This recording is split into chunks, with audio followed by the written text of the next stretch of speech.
Folks, Scott Kelby here with another Lightroom in 60 seconds. This time it's how to know if, not just if your photo is blown out or clipped highlights, but where they are in your image so you can deal with them. For example, in this picture of our bride, we want the background to be solid white. That's okay if that's clipped, but we don't want the dress. Now, the dress looks okay to the eye, but Lightroom will tell you that there may be a problem. Look up in the right corner of the histogram over here, and you see that little white triangle. If it's solid white like that, it's telling you there is a clipping problem. But do I know whether it's the background, which is fine if it's clipping, or is it the dress?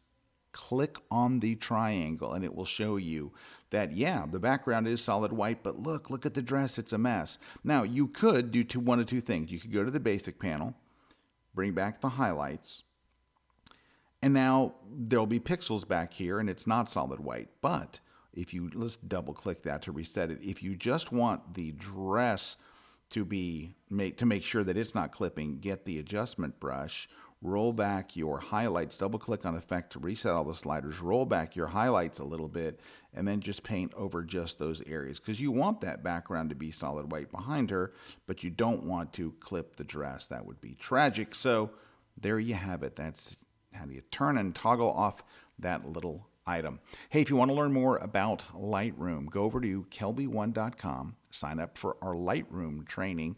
We've got a whole Lightroom training track. We can get you started. We'll track your progress through it. We'll get you up and running fast, and then you can tear off into the other almost 60 classes that we have on every Lightroom topic imaginable. Full-length classes, real education. Go check